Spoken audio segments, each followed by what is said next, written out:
Hello, everybody, and welcome back to another edition of the Hey, Are You Still There podcast. I'm back this week, and again, I'm running solo. I know y'all want Beth here, but there's no way that you're not. I'm here. No. You didn't get to do the mic. And Beth, I'm here, everybody. I got such rave reviews last week of my solo episode. I just thought about going solo for the rest of the time. Really? Yeah. You want to know why it doesn't work? Because you'd have to be like, oh, I'm taking a sip of water. Like you didn't have any time to you didn't have anybody to break the tension so that you could take a deep breath. I think people thought that was real. That's when they see that it's like it's not edited. Yeah. I'm just saying, but you need me because then I can help talk while you Well, know. I did get a comment from someone, a loyal listener, that said, I listened to your podcast. It was fabulous. You are a wonderful podcaster. Mm. And then they went on to say, I can't believe you're also a preacher and a stand-up comedian. You are so talented. Is this your mom? It was your mom. Oh. I read it to you. Oh, that's right. I forgot that. That's right. Yes. Oh, good boy. Yeah, good. That's awesome. But you didn't need to tell everybody else here. Why? Because, just let them think that it's, You're the one that made it think it was mom's. I was joking. I wasn't. I like the way your mom praises me, but she don't ever, when you're on here, she'll never get those kind of things. That's true. She never says anything like, wow, that Beth, she says some good stuff or whatever. She has sent me things after one of our podcasts and be like, so when are you doing another solo episode? Let me know. Oh, is that what she does?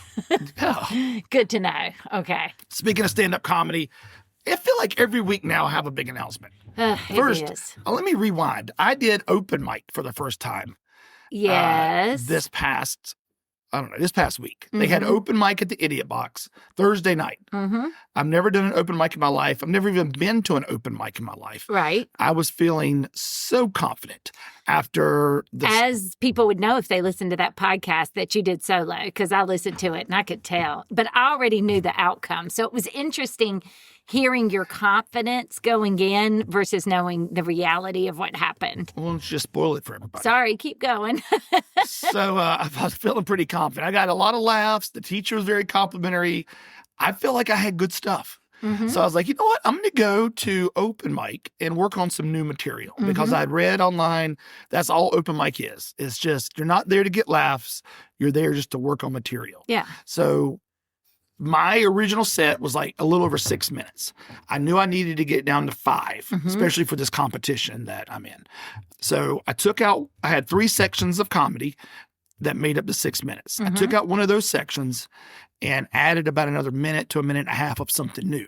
So that's what I wanted to really work on. Right. But I was going to sandwich it in between the good stuff you already knew. The stuff worked. I already knew Yeah. worked. That was just gold. Right, yeah.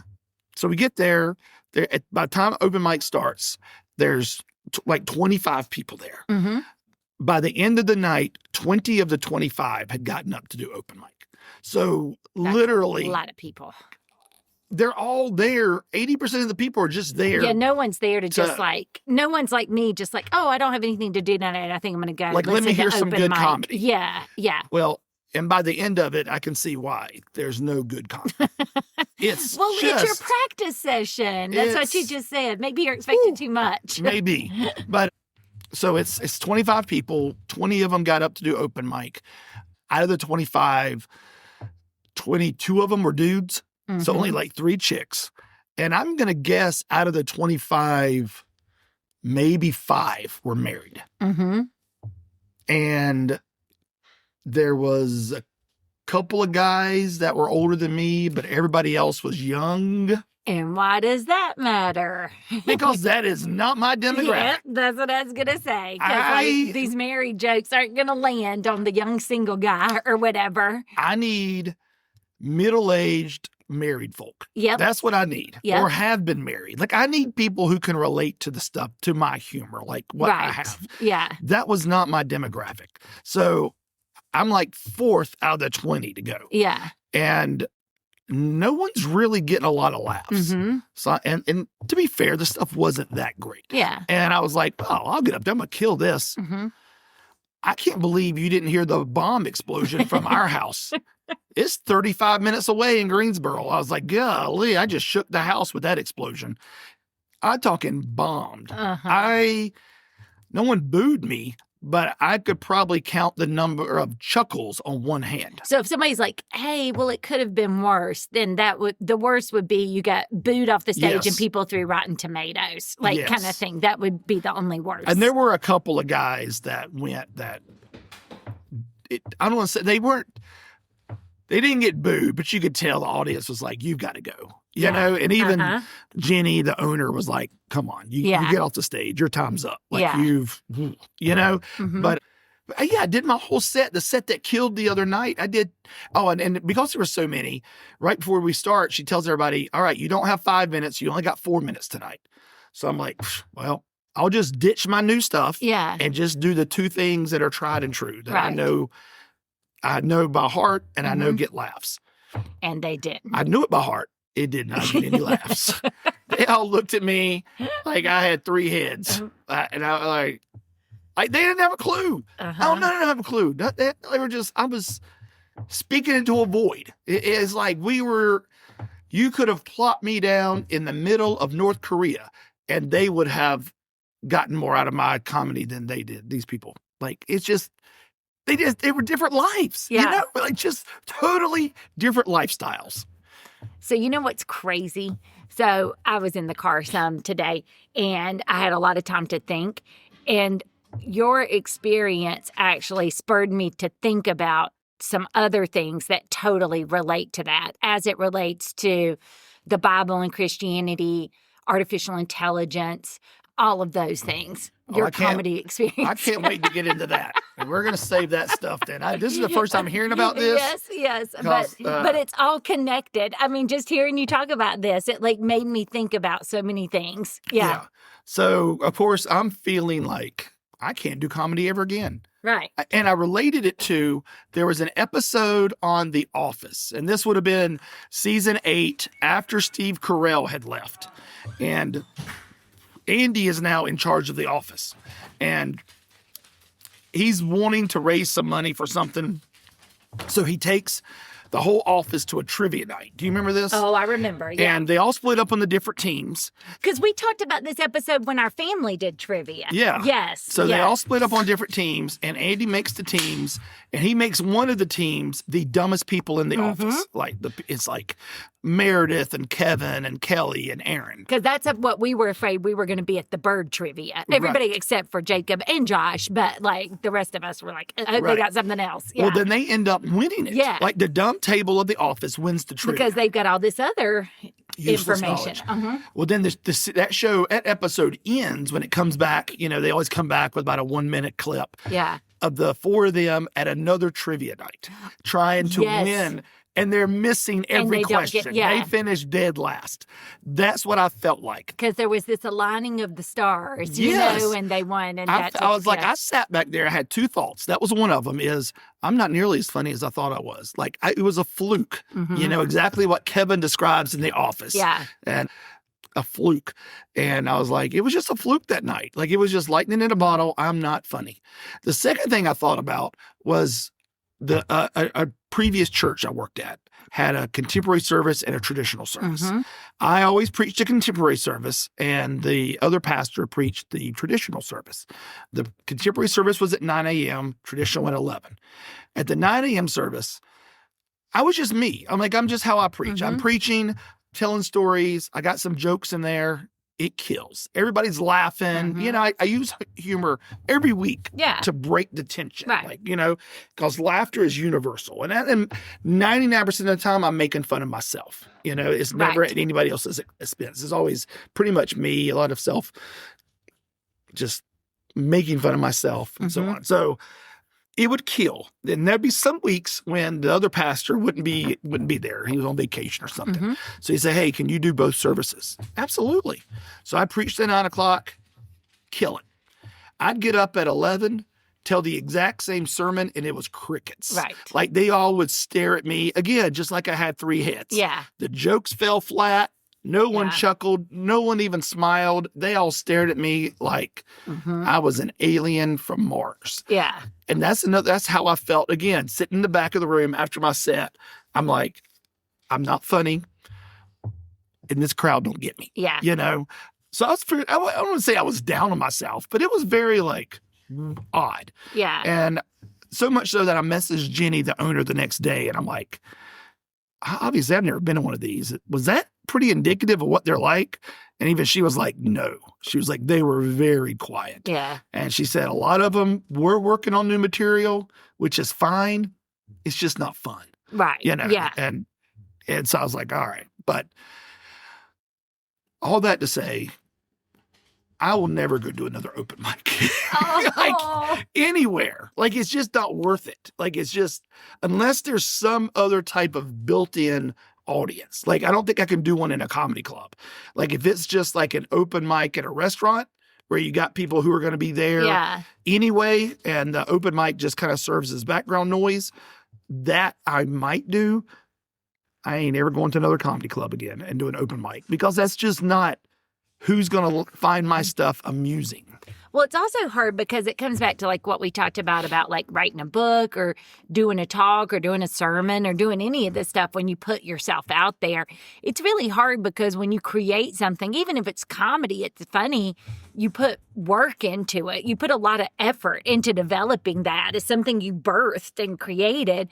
And so, you know, it's just like so many other things. Like I can read a book because, you know, I love to read and I'll always look at the good read reviews, you know, and so you can have something that's like 95% is 5-star reviews, but there's always going to be some 1-stars, you know, who are like, this fell flat or this was terrible or this didn't make any sense. And so, and it's not necessarily that those people are wrong, but it like, I guess it just shows like you can't hit every person in the world in your audience, you know? You're not always going to get it right or have the right audience. And it may have nothing to do, I mean, I wasn't there.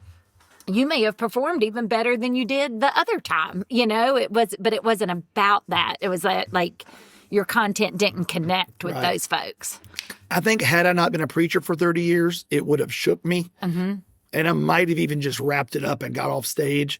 But I've preached into the void before, you know, where like you're preaching every week. And a lot of times, not necessarily where we are now, but there have been other churches that I've preached at or even guest preached at where you're preaching and it's like you can look out there and see the people, the lights are on, but no one's home. They're thinking about other things in life. They're thinking about lunch. They're thinking about taking the kids to soccer practice. They're not there. They're there, but they're not. So I think had I not ever experienced that, it would have shook me, but it didn't shake me too bad. It was just kind of like, ugh, that was rough. Like, no, I don't want to do that again. So I don't want to say I was feeling down about my comedy, but I definitely wasn't like, I wasn't feeling as confident as I was Wednesday, you know? So then on Friday, when I had posted a couple of weeks ago the video clip of the highlight, just a 1-minute clip, we have a friend, Taylor Vaden. Taylor is an amazing local musician. He's local to us, but he's won national competitions. He goes all over the place and performs. Him and his wife, Leanne, they're awesome. We met them at a wedding. I did the wedding, and he was the musical guest for the wedding, and they put us together at the same table at the receptions. We got to know Taylor and Leanne then, and we've stayed friends ever since. And that's been a while. 12 years ago, maybe. Yeah. And so he's come to our church and stuff. He's come to our church and led worship. He's a worship leader at his church when he is in town. But his bread and butter is Elvis. Yes. I mean, he is an award-winning Elvis singer. He's not an impersonator. He don't dress up like Elvis. But he can do Elvis songs and sound so much like you close your eyes, it's Elvis. Yeah, it's amazing how much he can sound like him. But so anyway, there's a local restored theater here near us in this little town called Walnut Cove. Near my birthplace. It's in your county of birth. Yes, County. Yes, my home county. It's called the Palmetto Theater. Taylor is from Stokes. Yeah. I think he grew up in King. I think he went to West Stokes. Which means he's practically like cityfied, urban. Right, I mean, very cosmopolitan. Where did Thomas go to high school? I think, did they both go to South Stokes? Because West Stokes came later. Okay, they went to school together. Our friend Thomas also knows Taylor, but they graduated high school together and were good friends. So whatever high school they went to, West Stokes, South Stokes, whatever. But not North Stokes. You went to North Stokes. Yeah.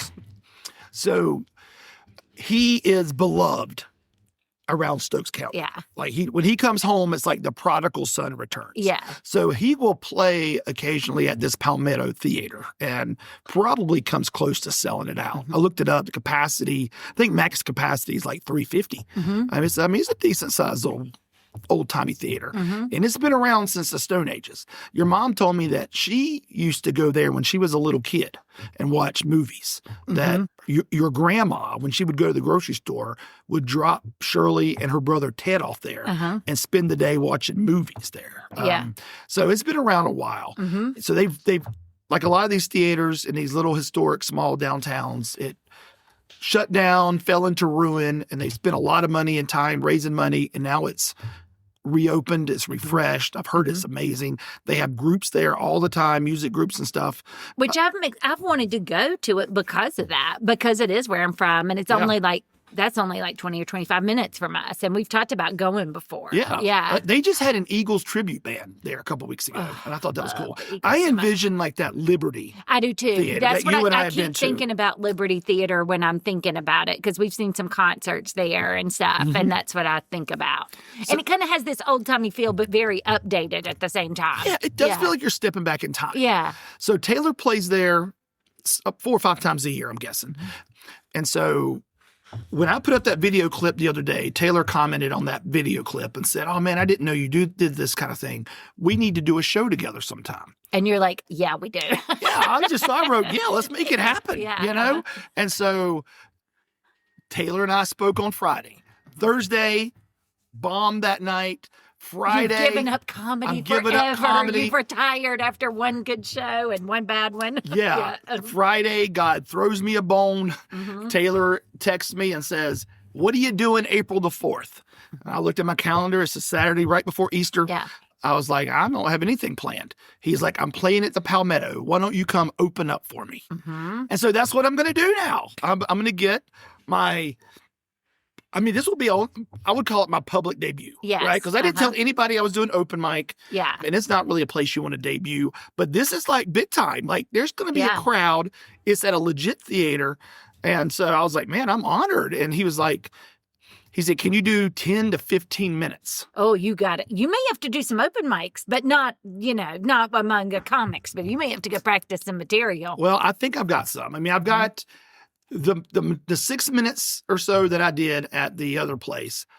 I rushed through. I didn't have time to let it breathe. Yeah. So I think I can stretch that out into 7 to 8 minutes. Yeah. I had this other minute and a half that I hadn't got to do yet. Yeah. And then I've got, without spoiling it, because of where it is, and you've already kind of touched on it, because of whose birthplace it is. Yes.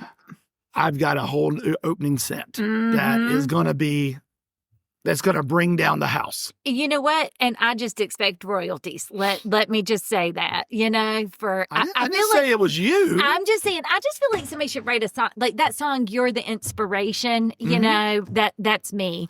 Instead of "You bring meaning to my life," you bring comic material to my life. Yeah. You're the inspiration. That's it. I haven't timed it out yet, but I think and I'll do this a few times probably. I think I can get a solid 12 minutes. I think I can get 12 minutes even without a lot of adding additional stuff. And I may end up even adding a little bit more, but 10 to 12 minutes is a pretty big window. And so I feel like if I can land in the middle of that, I'll be happy. We need to get some extra tickets though, because since it will be right before Easter, a lot of people will be home. Well, I posted it on Facebook. Yeah. Because Taylor was like, well, him and Leanne and their daughter were going out of town this weekend. So Taylor was like, "Oh, Monday I'll start advertising it." I'm like, all right. So I wasn't going to say a word to anybody. But by Friday night, Taylor had asked me, he's like, "Can you send me a picture of yourself so we can so I can advertise it on Monday?" Well, Friday night, he already had it posted. He was putting it out on his stuff, his social media. And so I just reshared it. And I had quite a few people today at church tell me they already bought tickets. So I think, it will be a sold out show, and hopefully it goes really well. Yeah. And I could even see this being a regular thing with Taylor and I. That would be really nice. The music he's doing that night is Southern gospel, what he calls Southern gospel, Elvis gospel, and then his original Christian music. Which is your type of audience. That's my bread and butter. Yes. They're going to, because you can't go in there being, dropping some bad words and stuff, which you don't do. So Right, that's what I'm saying. exactly. That's why you're perfect for this type of audience. Yeah, Yes, exactly.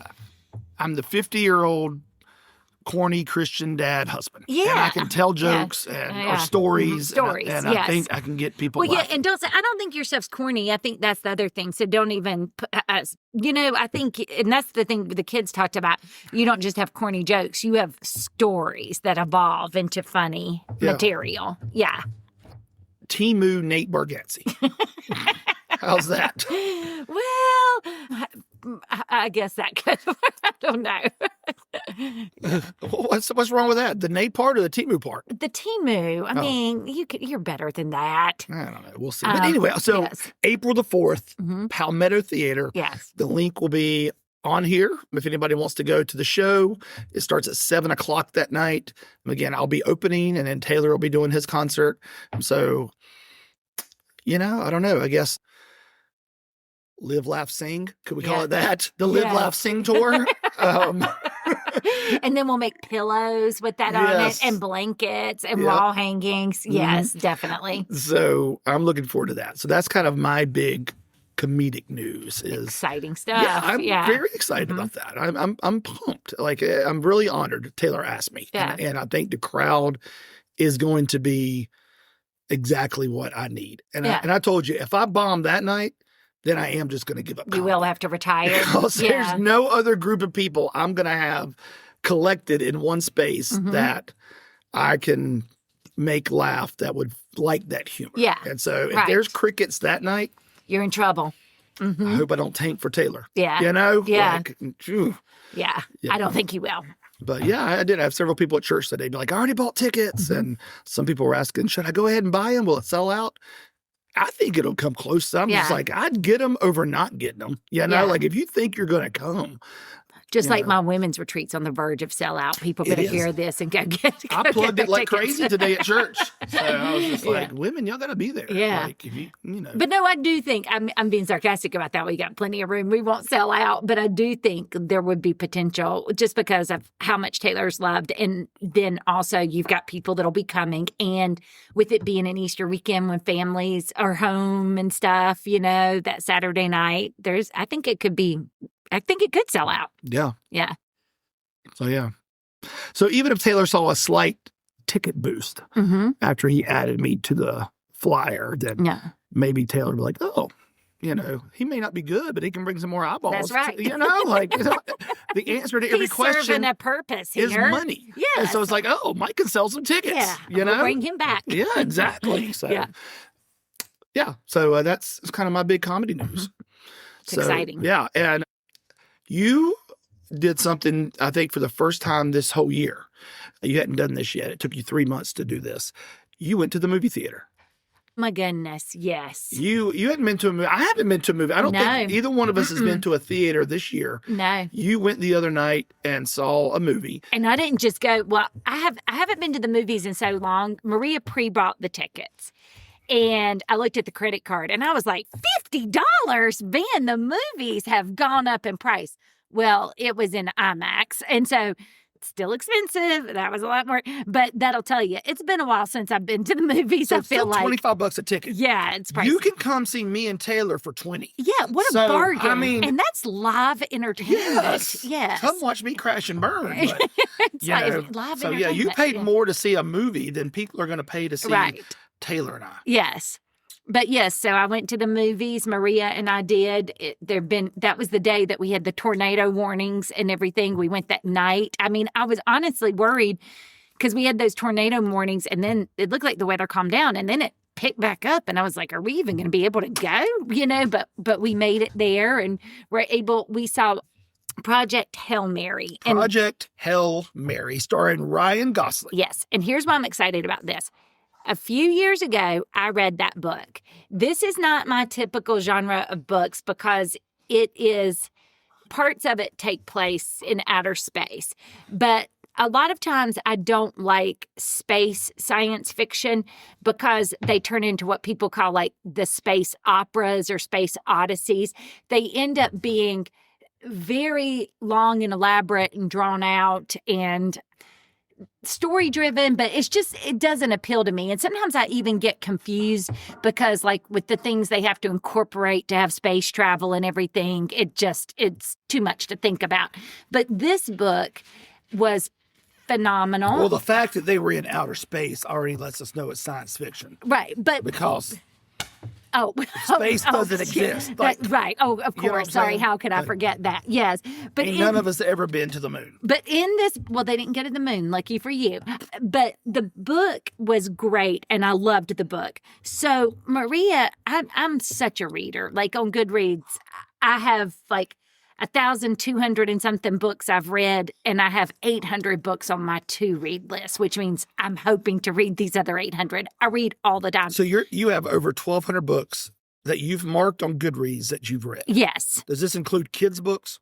I don't think so. Like Little Critter? No, Is that on there? no, Little Critter I don't think is on there. But Junie B. Jones? Do you have them on there? No, but the reason I paused is because, as you know, there was some young adult fiction that I would read, and you would make fun of me for it. Like the guy who wrote the books that Serafina that happened at Biltmore, those are like middle school grades. So I read those. I count that. I mean, count that? Yes, they're chapter books. Anyway, stop rolling your eyes. This book is great, but no one else in the family likes to read as much as I do, not even remotely close. So Maria popped up a few weeks ago and was like, "Oh, Mom, have you read Project Hail Mary?" And I was like, "Yes, it's great." And she's like, "I think I want to read it." I'm like already on Amazon trying to get the book for her because I'm so excited that she's going to read a book. And when we went on our vacation, she was reading the book in the car, reading the book in her spare time. We were like, have aliens invaded Maria? Who is this? But I didn't know Maria could read. So we go to this movie in IMAX, and now I have more distance between when I read the book a few years ago. Maria didn't finish it, but was just reading it. So she was able to see a lot more things that they might have changed, but they weren't changing things just to change it. There's a lot that happens in the book that you had to speed up to incorporate the book into a movie. So it would be impossible for me to say how you would respond to the movie without ever having read even part of the book. I think you would still love it. But I thought it was really well done, even though it's got the space things, but I think the whole space story isn't preposterous. You could even, like, you're watching it and you're like, oh, I could see something like this happening. And then it's so character driven because the two main characters, just their dialogue, their relationship. I don't want to spoil things in this, but it's amazing. And then the other reason Maria was so excited about this is because this takes place in space and there's some things she said, usually those are all done with CGI, but she said they built like everything. If they had to do something, they used puppets. We were like, Jim Henson would be thrilled with the use of puppets. And I don't think that's a spoiler. I think people could go and look and see one of the puppets that's in there. But phenomenal job with that. Phenomenal job with like building the set and everything. It was just so good. And I liked it too because there's relationship building, there's emotional tension. The characters are not perfect, like I don't like stories where, there's clearly like one person that's perfect and the heroine or hero versus not, but and there's character growth, but it was just a feel good story at the end, and just, I'm really glad that I went, and she and I both loved it. And she said, this is a book that has fundamentally changed her. Now she's going to be talking about all the time. The other movie that did that for her was the Bob Dylan. What's the name of it? The Complete Unknown. Complete Unknown. That one, she just kept thinking about it and thinking about it. But she feels like this is going to be that for her. We also talked about it's really interesting for her because she's like me. That wouldn't be her favorite form of like story necessarily in space. But if you'll notice, everything that she does for class tends to be like anytime she's making animatronics or designing something, it's from space. And that was another thing we talked about. So I think that was another thing that really resonated and connected with her, because she's like, wow, this would be something I would love to work on, something like this. Yeah. Yeah. So it was great. And I think what I like about it, and I haven't seen the movie yet. Yeah. Y'all made me Want to see it. I'm not a sci-fi fan. Like I love the original Star Wars, the 3 original movies. The prequels, not so much. Misa, no, Misa. Let's You're not, a let's Jar never do Jar? that Okay. again, Beth. Sorry, I just thought you loved Jar Jar Binks. But anyway, keep going. You know how when I swish in my mouth, you get repulsed? Okay, yes. That was you doing Jar Jar is the equivalent of me swishing. Okay, I won't ever do that again then. And then the sequels were not that, they were hit or miss. Yeah. But anyways, that's as far as I get sci-fi. I'm not a sci-fi guy. And so I had no interest in seeing this movie, but you guys have talked it up so much. And it's gotten phenomenal reviews from fans and critics. But the thing that I like is the reason we used to be big movie. Oh, you and I, we went. Big that movies. was what we would do 2 things with our spare time, because we didn't have much money. We would go eat at Super Salad because it was all you could eat, and then we would go to Barnes and Noble and just hang out at the bookstore, or we would go to the movies. Yeah. That was what we did. That's what we could afford to do. And our kids grew up going to the movies, which I'm sure has spurred Maria's love for the movies. Yes. I mean, we would go. It was nothing for us to see 20 movies a year in the theater. Yeah.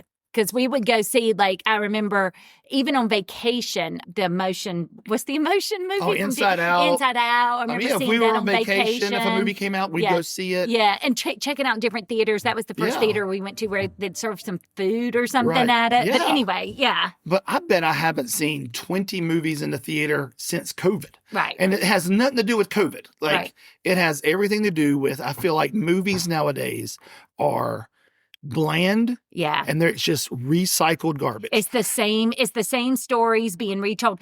Literally sometimes. Like, it's either sequels to movies that don't need sequels, or it's a complete reboot or of here's a where movie. I'm going to talk about blasphemy. Or it's like Marvel and everybody like, let's do an alternate world or alternate universe or a multiverse. Like, come up with some original material. There's no originality in Hollywood anymore. Yeah. And that's why the movies that I do want to go see, I'm very picky now of what I want to go see, are typically very original stuff. Like, I'm going to go see this because it looks original and I think I would like this, and we go see it. So what I like about this movie, it is a novel adaptation, obviously, but it's not a sequel. Right. It's not a reboot of a movie that's already been done. It's not like, gosh, like what came out last year? Blade Runner or Total Recall or something that had already been done before. And I'm just like, how many times? Yeah, exactly. Dune. I mean, all these movies that just, they were done in the 80s or 90s and now they're redoing them. So it's very original. And what I like, I read today that it is projected to make between $75 and $80 million this weekend. Wow. Which would put it as one of the biggest movies of the year already.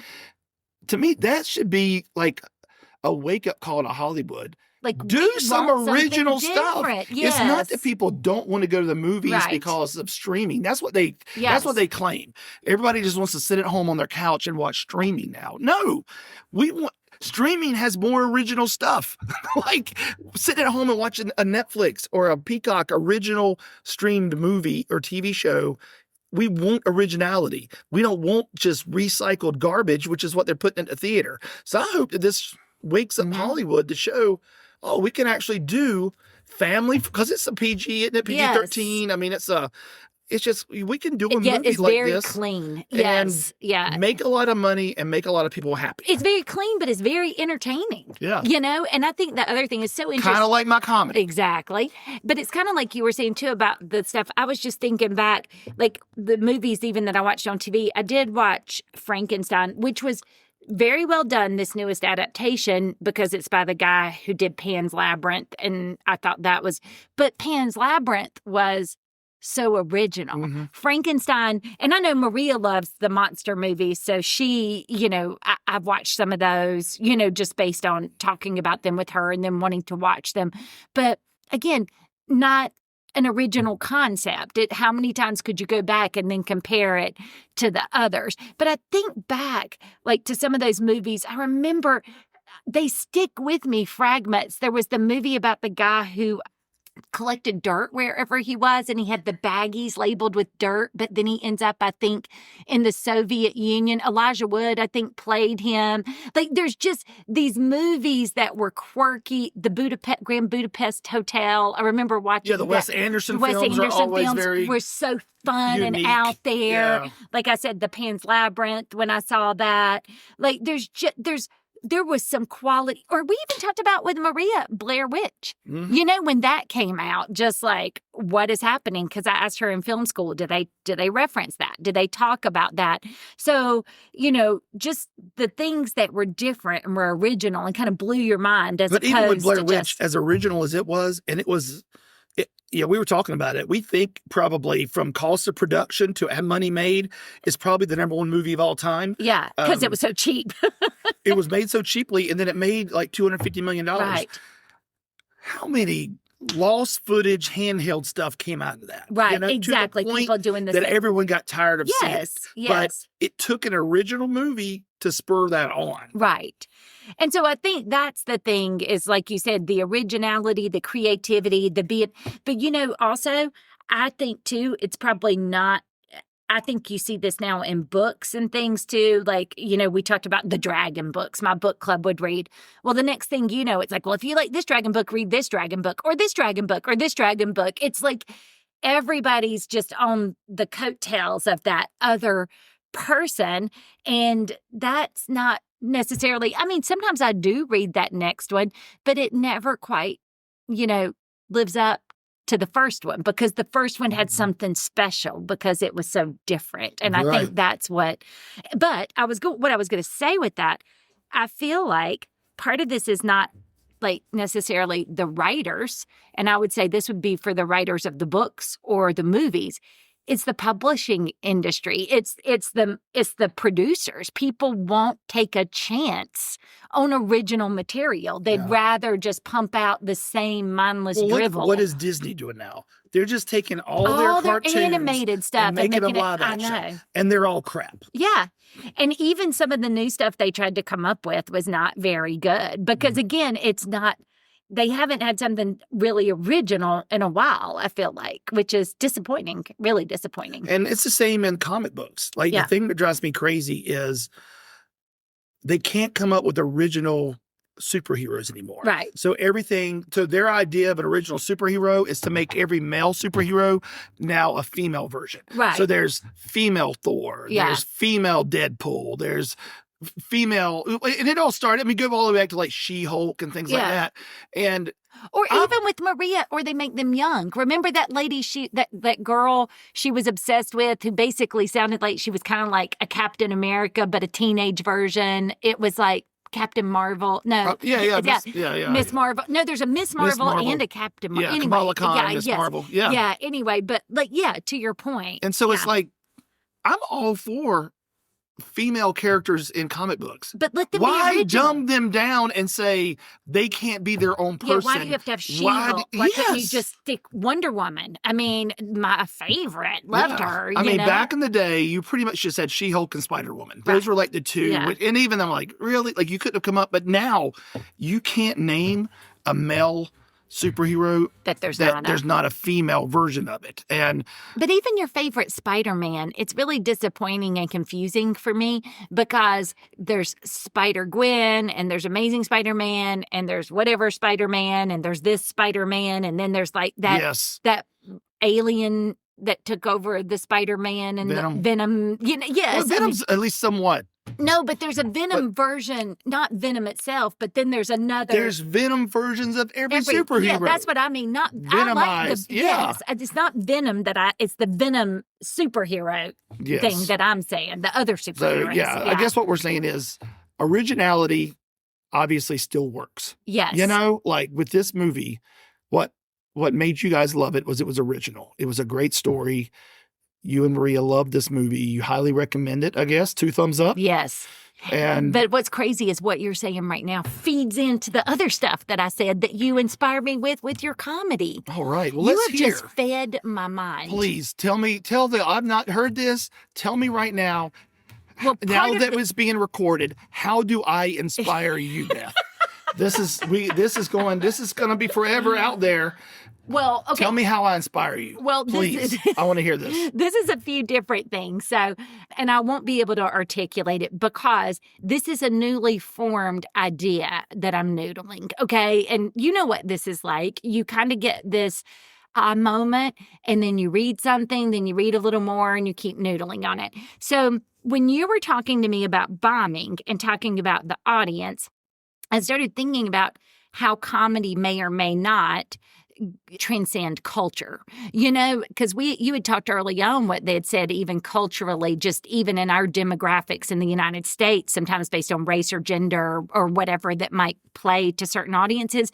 But particularly, you had talked about there was a comedian from South Africa Uganda. Mm-hmm. Yeah. Like how hard it is to sort of transcend those cultural differences because the language and our life experiences, while they can be very similar, also have a lot of differences and nuances. And even translating, like one of the hard things about trying to learn Spanish was sometimes like where we do subject, verb, or adjective, subject, verb, like they might flip it, or kind of squish together and they had like feminine endings and stuff. So anyway, all that's to say, you can't just translate exactly word for word. So how does that stuff land? And the other reason I was thinking about this is I've been working on a book and a women's retreat. And the women's retreat we're doing is Made to Flourish. And it's completely built on metaphor. And started to think about like Father Bob, how much he taught to me in metaphor, how much I use metaphor in my everyday language. And I had thought about this Made to Flourish as I've been trying to think about it. And it's metaphor with plants. So everything from like, there's so many different concepts you can have about the variety of different plants. Different plants thrive in different environments. Water isn't neutral. You can have too much water or too little water, depending on the plant that you are. Different plants need, same thing with like weeds. Different weeds may impact different plants. You can take this a million different ways. But we are going on a mission trip to Roatan, Honduras, and I had reached out to them about doing this same women's retreat there, which then made me start thinking about, will this metaphor land? And I think the metaphor of plants will, but I was like, well, I need to change the plants that I use in my metaphor, because if I start talking about some plants that are very common here, they may not know what those plants are. Good point. Yeah. So this idea, your comedy kind of transcending cultures made me start thinking about metaphors and transcending cultures.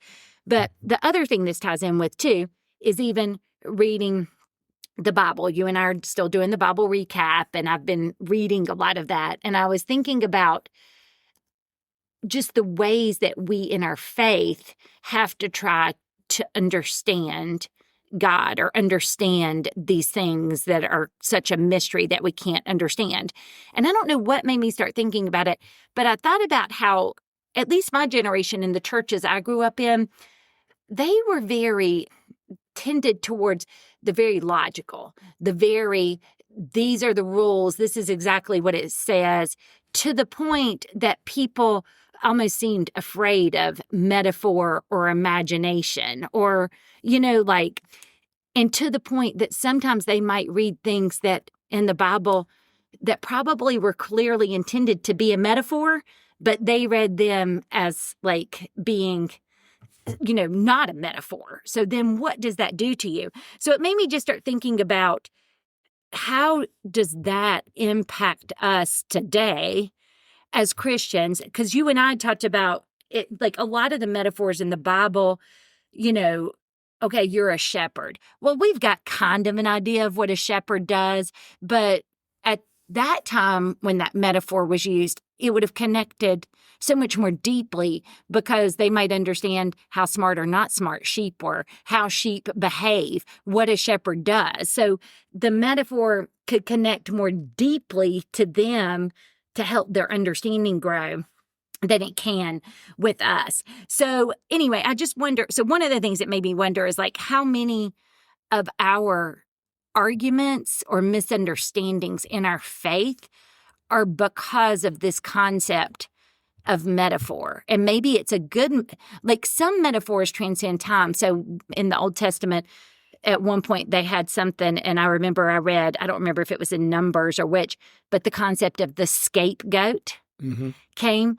Well, we all know what it means to be a scapegoat now, but in our culture, we're not like doing anything with like sacrificing goats, you know? So some metaphors stick even if you don't understand the context that they came about in, which also, this also tied back to that movie because in Project Hail Mary, he would say the cutest things. Like if he got excited about something, he would say, amaze, amaze, amaze, which was really cute. Or he would end things and say, why do you do that? Question. But at one point, they did a fist bump. And so he would go around saying, fist me.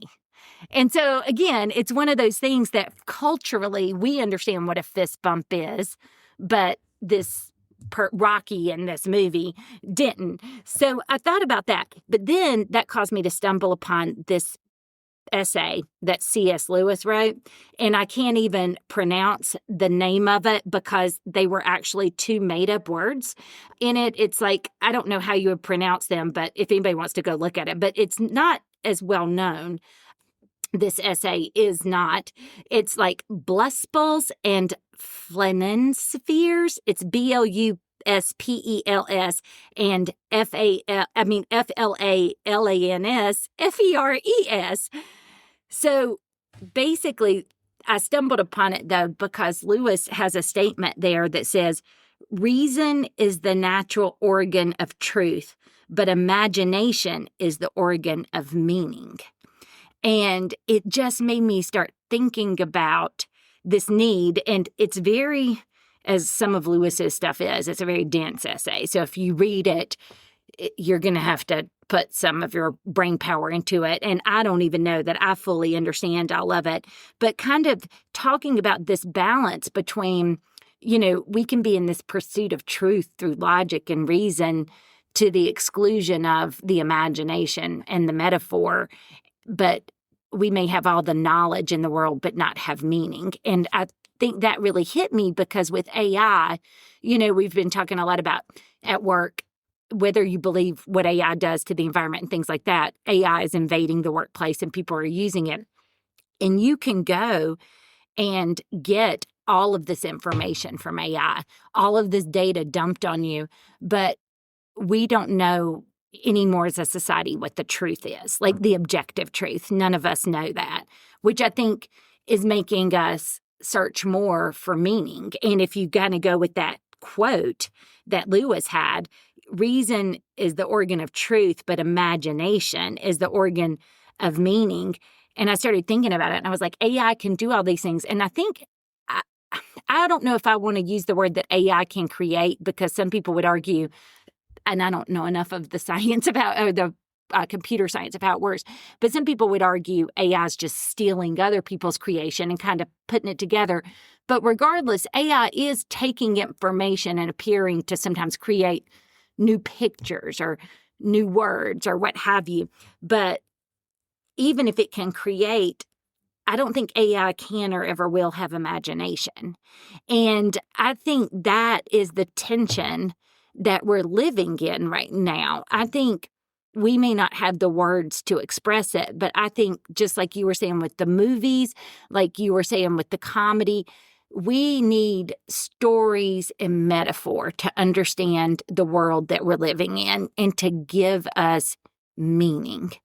But we're in a world that is really shifting to only valuing data, you know, because I think about when I was a chemistry major, if I wrote a chemistry, some type of paper, or was in the lab and had metaphor in it, that wouldn't go very well. Same thing as a lawyer. If I'm doing a court brief and I've got metaphors sprinkled in it, and there's a place for that. And I think that's what Lewis would say, C.S. Lewis. He would say there's a place for both. I think in that comment he makes, he's talking about you need reason and truth, but we have to balance it with imagination to find meaning. So anyway, I haven't sorted out everything I think about this, but that's, if you want insight into, I know sometimes you're like, how does Beth's brain work? But I was thinking about you and comedy, and does comedy transcend culture? And then I started thinking about the metaphor I'm using in my talk, and how is that going to transcend culture? And then I thought metaphor in the Bible. And when did you think all this up? Like what? Driving today primarily, but I did look up some of the stuff too about Lewis and I have, as you know, I love C.S. Lewis. This is a great closure on my sermon today. Oh. Because I used you as an illustration. Oh, okay. Well, let's hear it. One of the things I talked about today, we've been going through the season of Lent. So we've been talking about fasting. Yes. And so today I was talking about when we fast, God feeds us with his word. And I was talking about reasons why we don't get fed by the word. And one of them is just distractions, noise, whatever. Like we don't tune out the world to hear God's word. And God's word can be the actual Bible word. It can just be hearing God. It could be something stirring your soul. The awe that you just feel at a it could be any of that. Yeah. And I told the story that you left the other day and you had a little bit of a drive, and it was like let's say an hour and a half drive, and 30 minutes in you called me and I was like, hello? And you were like, I'm bored. I'm like, what do you mean you're bored? And, it was like you couldn't stand just even 30 minutes of silence. Yeah. Like you had to have something, and it was killing you not to have some type of engagement going on. Yes. That you were so desperate that you even called me, to give you that. And I just talked about how, like, in my life, like, I could drive around for days and not have a single other sound in that car. Like, I don't have to stream anything. I don't have to turn on anything. I can just ride in silence and just let thoughts go in my head. Yeah. And so I say that to say that's cool to hear that on your way home, you're driving and there's silence and you're able to kind of piece all this yes, together. Yeah. Things you've been chewing on or noodling on, as you said, like because of the silence, because you weren't calling me or listening to like a book or you were able to God was able to start putting all these pieces together. And so I'm glad you had that experience. Yeah. And I think it's just interesting, the process of to your point, and it's hard because most of the time I go kicking and screaming into it, but that's why we talk about the need in the workplace or anywhere for vacation, for a little time away from your desk, because most of the time when I've had a brilliant insight, about work, I could sit out there for, 10 hours straight and have nothing. But then I'm walking Cam or I'm in the shower and something will come to me, because that's the time when my brain is able to kind of just do whatever it does in your subconscious or without all that, without trying so hard. I think that's when you kind of make these connections and stuff sometimes. I mean, this is a whole nother discussion for another podcast, but we're so overstimulated. Yeah. God doesn't have time to whisper and to bring new thoughts. And as you were talking about earlier, creativity or just different ideas into our head, because our head's full of garbage. So much. Yeah, just the stuff, And I think that's the hard thing now, is because there is so much information. You feel like if you just do enough research or just ask the right questions or just look at the right things, you'll be able to figure it all out. But then we have those problems we talked about, well, what is truth and how valid is this information that I'm getting? Plus, sometimes you get completely overwhelmed by the volume of information. You can have so much that comes at you. It's like if you have big cases, a really big legal case and you ask for discovery and it's okay, give me all of your emails. And it's somebody well, this employee's been here for 50 years. Here's every email they've ever sent in 50 years. Well, what you need may be in that email, but how on earth are you going to find it? So I don't know. I mean, I just think that's kind of what it feels like. Again, I'm using a metaphor because I think that's just the way I think and I process things. But I'm also just thinking a lot about what that means, because our metaphors, even as good as they are, they're always incomplete, and like when we try to explain things like reading the Old Testament, like in these books, sometimes it'll be like, well, God was here, but we think this was Jesus.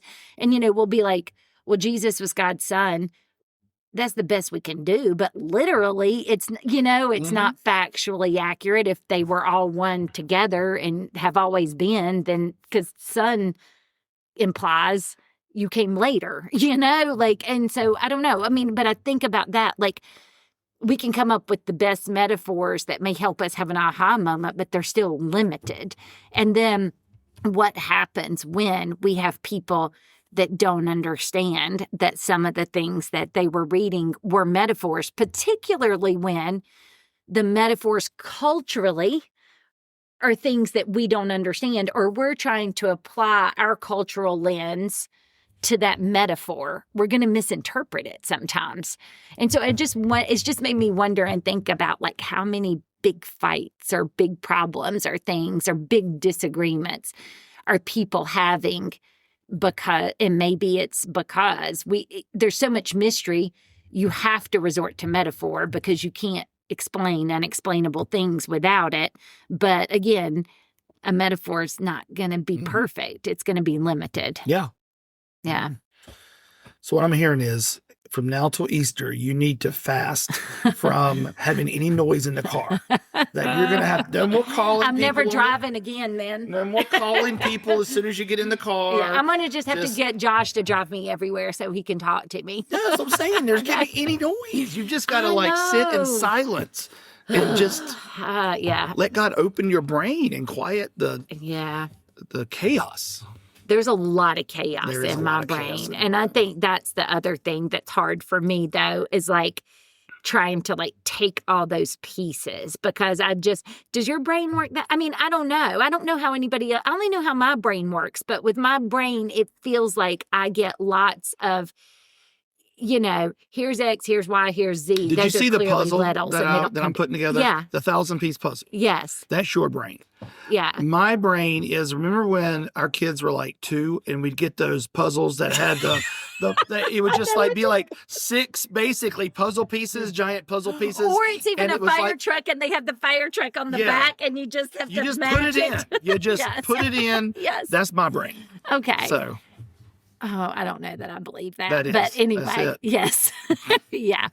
But anyway, that is another interesting thing that I could go on forever too. Because all you know is how you see the world. I only know how I see the color green. I don't know how you see the color green. I don't know how your brain thinks and how you process information. I only know how I do. See, I don't know you're delving into some deep conspiracy theories. That's not a conspiracy theory. Well, no, that's just people that are out there that are like, what I call green, you don't call green. And it's just our minds like playing. I don't think that's a conspiracy theory. I think but I could see scientifically if it's about, the way your eye functions. It's just like if somebody is missing certain pieces and they're colorblind and they can't see green, they don't know they're missing anything until one day somebody identifies this. That's just the way they see the world. They don't know that they're missing certain colors. I like to think I am colorblind, Beth. Okay. Anyway, I'm just saying, I don't think that's a conspiracy. I think that's just one of those things we can never know because we can't get inside somebody's head to know. I mean, do you see yellow like I see yellow? Do you feel cotton like I do? Do you, hear certain sounds the same way I do? I don't know that it's the exact same sensory experience for you as it is for me. Yeah. But why is that a conspiracy? I'll send you some Reddit stuff on it. Oh, boy. Okay. I don't need to go down that rabbit hole. I feel like I'm going in some good places. I need to stick with C.S. Lewis and stuff. I don't need to be in the rabbit hole of the conspiracy of the 5 senses or whatever it is. Yeah. Yeah.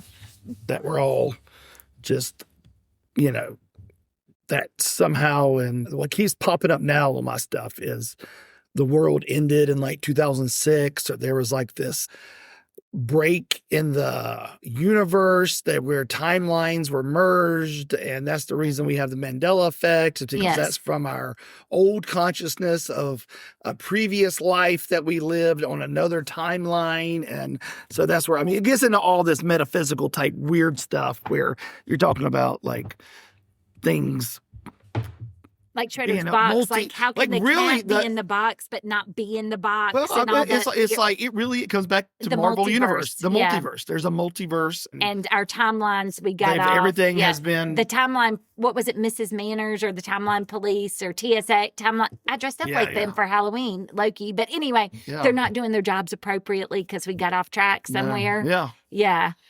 But that's the other thing. I thought you were going to say it was that we were like somebody's dreaming us, and there have been books and movies about that too. Like that we're not really real. We just think we're real because we're in somebody else's consciousness, but we believe we're real because it feels real to us right now. Yeah. Anyway. Back to sci-fi. So now we're kind of coming full circle. Yes, exactly. Without even meaning to. We did not intend any of this. Now I just need to come up with something funny, and we'll end at comedy, which is where we started. And Yes. move on. Yes. Okay, say something funny. I can't. I did have somebody on Facebook. They were like, "Tell me one of your jokes." I'm like, I can't. Like, that's not going to land on Facebook anyway. Yeah, well, I'm not that kind of joke teller. Yeah, exactly. I had somebody at church today was like, "Oh, now that you're doing stand up, you're probably going to get this a lot, but I've got a great joke for you." Oh, and they boy. told me a joke, and I couldn't even fake laughing. It made no sense, and I'm like, I just looked at them. They're like, "Okay, never mind." But time out. This is what you got to end with. I don't think you talked about this in your podcast. You are famous now because of your wittiness in a comment to something. Oh, that's what you got to end it with. It's not a joke, but this is witty. Yes. So one of my favorite things to do at night as I'm going to bed is I'll break open Threads. Threads is Instagram and Facebook's version of X and Twitter. So, by the way, as I'm pondering C.S. Lewis, you are on Threads doing what you're about to describe. And what I love about Threads is people are morons, and they will make some stupid comments, like an observation about life. And then there's hundreds, if not thousands, of comments that follow it that are just that I read them and I am blown away at people's quick wit. Like I lay there. So the story itself or the post itself is irrelevant. It's a launching point. Yes. And like some people what'll catch my eye is, the way Threads works is it'll show you the main comment, and then it might show you one or two comments that people have said about it to kind of like tease you to go look. Mm-hmm. But one of them that's always, I feel like, and maybe this is part of their algorithm, somebody will say something like, "I just sprained my ankle running to the comments." And when I see that, I'm like, oh, this is going to be good. And so I'll open it up and I'll read, and the comments that are getting the most likes and hearts, they get pushed to the top, so that's what, once the ball starts rolling, it's rolling. Yeah. So you got to be not just witty, you've got to be early on a comment. Mm-hmm. So you got to be early and you got to be witty. Because if you're 1,000 people in, even nobody's if it's gonna find great, it. Yeah. And so I love reading those initial witty comments, and I will laugh out loud at some of the people. And I'm just like, God, I wish I could be that Which funny. sometimes I'm almost asleep and you're over there just cracking up. And I'm like, what is it? And you're like, oh, I just read something on Threads. It's like, okay. Yeah. Anyway. So I had that moment the other day. Somebody had just posted a comment, and I guess it popped up on my algorithm because it was a Christian comment. And they know you're an authority on all things God. They do. Yes. And so in it, as the person wrote, when Jesus was tempted in the desert by Satan, and they had this whole conversation, since no one was there to record it, how do we know that really happened? And I won't get off topic, but I had a lot of thoughts even on that question, but keep going. Yeah, I mean, it's whatever. Anyway. But they spelled Satan S-A-T-I-N. So then when Jesus is in the desert with Satan, yes. How did it? So just a couple people had commented. And then, of course, it was all about already. Nobody cared about the comment. Yeah. It was all about the fact that this person used the word Satan. Mm-hmm. They misspelled Satan. And so I commented, "Do you think it was fabricated?" I know. It's just like, so this poor person, I'm having a deep spiritual crisis, and I want to understand how I know this conversation really happened with Jesus and Satan. And I said, do you think it was fabricated? When I looked this morning, because I'll look in the mornings to see how it's, and this just, when did I do this? Thursday, I think? so. Thursday, Thursday night at dinner, I was sitting here with you and Josh and Maria. And I was like, guys, look at this comment I made. And I was like, it already has 500 likes. Yeah. Like, I was so proud of myself for having 500 likes. I was like, 500 people thought this was like, I was like, I'm the person that people are looking at. And you needed that after that comedy Well, this bomb. came before. Oh, that that's was the thing, right. remember? That's right. Yes, so I it was. really went into Thursday night Oh, thinking, you were so confident because 500 people on the interweb? Yes. I mean, yeah. Well, it's not 500 anymore. When I looked this morning, have you seen it lately? No. 20,700. See, that's Almost 21,000 people have hearted it. Hundreds have shared it. And the comments, I mean, when I felt like I was not funny, I just sat there and read those comments because the comments are like, how are you so funny? How did you come up with this? You, sir, just won the internet. One lady wrote yesterday, this is hands down the most wittiest comment I have ever read on any post in my entire life. I'm just like, golly, like nothing else. Over almost 21,000 people have enjoyed that one comment. Now, can we go and comment on those and tell them to buy our books or come to your comedy shows? Like, is there a way for us? Because this is like influencer I've picked up followers. Yeah, There's people who are following because now they're ready for me to write more. Yes, they want to hear some comedic more type of this. stuff. Oh, So- the pressure's on. So now you got to go around and look for another like. I have been. Satin I'm fabricated. harvesting idiots. I'm like, who has said something dumb today? Yes, that I can that I can come up with something witty. And I see dumb stuff, and I go ahead and look, and if it has like 300 comments, and You're like, I've I'm been like, outwitted. done. I just skip I can't it. do it. I just keep hitting refresh. I'm too late. If I find one that's still in double digits, I jump on it, and I'm like, I'm in. I got to say something funny here. But you have not rivaled this, the No. fabricated. I might even get that on a T-shirt. And no one's going to understand it. You can be walking around Jesus in the desert with satin. Maybe it's fabricated. I'm Everybody's gonna gonna be get like, that. I know what. Here's what I'm Just doing. get part of it in the front and part in the Yes, back. I was about to say, I'm Yes. going to get Shauna, Yeah. Shauna Mitchell. Yeah. She has her T-shirt company Yeah. to put that original post on the, front of the shirt. When Jesus was and in on the back, desert with satin. do you think it was fabricated? And then quote Jesus Greek. And so so if you're looking for good comedy, Jesus Greek on Threads, he's a good follower. Yeah, he's funny. Which is me. Jesus Greek. In case you didn't put that together. So that may be the highlight. Yeah. That may be your. So I hope that's not the top of your curve. You know, where it's all downhill from now. Let's not leave it there. Don't think you've peaked. Yeah. This isn't it. Maybe I should just get up there and read that one thing at the. Just do that. Taylor Yes, show. when you open for Taylor, just be like, what I like to take questions from people. Here's a question that I got, and then you can just do that and mic drop, walk off, Just walk off. be done. But I don't know how that will go with this audience. You know, Might not. it may not. It may not fly with that audience. No, your these don't friends. strike You me as said that one of your friends like shared Yes, it one with your girlfriends. Yeah, my friend Casey from college shared it and said, so let's see, what was it? Did any of your friends even comment? Because at one point you were like, no, nobody cared. Hold it, let me see. I don't know if they've commented now, but I don't think so. There we go. They're not my demographic either. She put the link and she said, well played, Mikey G. Screenshot coming for those who can't find it. And it's like, Christians, I got another question. If Jesus was alone with satin, and then it has yours, do you think it's fabricated? When she posted it, let's see, it had 13,800 likes, 106 comments, 25 reshares. And I just said he was very proud of that comment. And she said, no doubt. Yeah. So anyway, that you have arrived, sir. That you've done your part.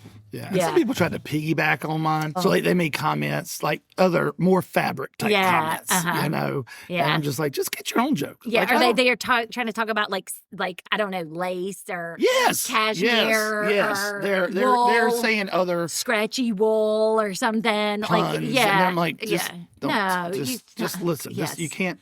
This is the Don't Mona mess Lisa. with perfection. That's right. This is the Yes. Mona Lisa. Don't be coming in Yes. here with your, paint by numbers. I Yes, don't need trying that. to like do your own like inspired Mona Lisa, Yeah. just like we talked about, just like in the movie industry and stuff. You are the pinnacle. Your comment is like the original Spider-Man. Yeah. And then they're coming in here trying to be like all the other versions Right. of Spider-Man. I know how that are Picasso lesser. felt now. I bet you do. I bet you I do. just painted a masterpiece. Yes, and now somebody else just trying to take it. I bet C.S. Lewis couldn't have come up with something that witty. Oh, I'm sure. He's up there making up words that don't even make no sense. Gosh, okay. Anyway, this is going to be, it did make me, I took the imaginative works of C.S. Lewis and I'm like, I'm going to go back, and I took that class in college. I'm going to go back and read some more of C.S. Lewis's stuff that not as many people read. That's going to be my goal. Like, not the things that I've already read and that everybody else has read, but digging up some of this other Yeah, stuff. you should. I think Give us I a book will. report on that. I will next time. Yeah. Well, it's good to have you back, Beth. Thanks. You were missed by me if nobody else last week. Well, not my mom, obviously. No, not your mom. She's Yeah. tired of you. Yes. But definitely by me. But by you. That's it. No other listeners. No. Well, maybe I'll just let you go solo. Maybe it's time for me to retire. We can think about that. We'll see. If that's what the people want, I'll retire and you can do your own thing. All right. Till next time, right? Yes, right. Yes. All right. Well, this has been Mike, And Beth. and this has been yet another episode of the Hey, Are You Still There podcast. You can follow us online on our Facebook page. You can follow Jesus Greek on Threads if you want some good comedy. And then, of course, leave reviews, positive reviews. Yes. We don't care about the negative No, ones. don't leave any Only negatives. the positive. We've only gotten positives. Yes. So keep that going. Also, go review our books, even if you Review didn't our read books, it. buy Just our give us 5 books, stars. please. Yeah. Yeah. Yes. Just go to do that. Anything that'll yeah. help. Yeah. With the algorithm. Yep. Yes. That's what killed imagination. C.S. Lewis would not appreciate the algorithms. I think you're right. That's a Yes. whole other episode. But I Yeah. think you're right. Yeah. The algorithms of what pops up Yep. kind of. We have so much material for the This future. is deep. Oh, yes, we are deep. That's us. All right. Well, thanks again for listening, everyone. And until next time, see you later.